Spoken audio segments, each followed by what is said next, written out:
안녕하세요. 여러분의 재정 전문가 이미경 인사드립니다. 이젠 고령화 시대가 되다 보니 예전에 생각지도 못했던 큰 이슈 하나가 있습니다. 3, 4년 전만 해도 제가 한국에 계신 부모님을 방문하면 케이블 TV에서 상조 광고가 많았는데요.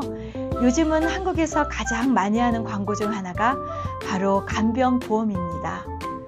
지금은 100세 시대다 보니 문제는 오래 사는 것이 아니라 아프게 오래 사는 것입니다.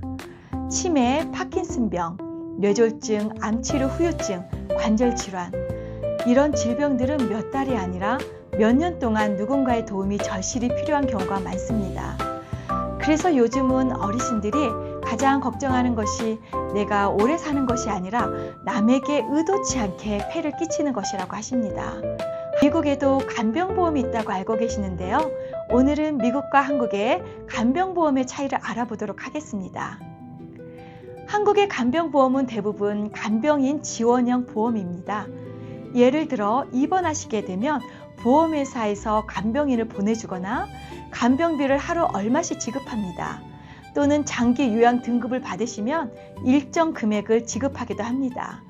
장점은 간병 서비스를 직접 받을 수 있다는 것인데요. 단점도 있습니다. 간병이라는 목적 외에는 활용하기가 어렵고 간혹 보험회사에서 협력하는 간병인이 아니면 혜택을 받지 못하는 경우도 있습니다. 그리고 평생 보험료를 냈지만 간병이 필요하지 않으시면 받는 혜택이 거의 없는 상품도 있습니다. 미국의 롱텀 케어 보험은 조금 개념이 다릅니다. 간병인을 보내주는 것이 아니라 간병에 필요한 비용을 보장해주는 보험입니다. 예를 들어 요양원, 어시스티드 리빙, 홈 헬스케어, 너싱홈, 어덜트 데이케어 등 다양한 서비스를 이용하실 수 있습니다. 즉 한국보다 사용 범위가 더 넓습니다. 하지만 단점도 있어요. 보험료가 비싸고 나이가 들수록 가입이 어려워지고요. 매년 보험료가 인상이 됩니다. 건강심사도 상당히 까다롭고요.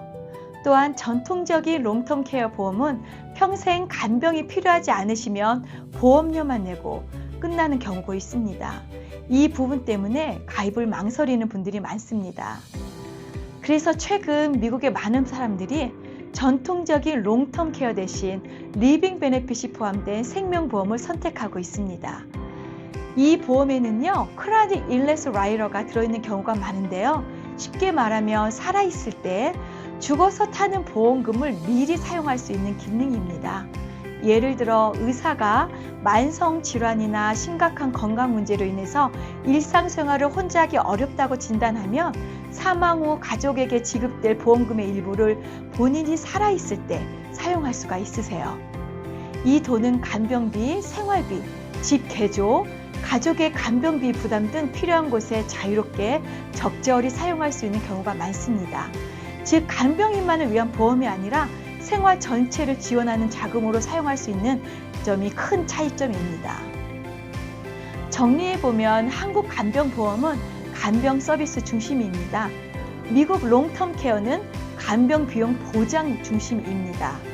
셋째로 리빙 베네핏이 있는 생명보험은 간병은 물론 필요한 생활비까지 활용할 수 있는 보다 유연한 구조를 가지고 있습니다.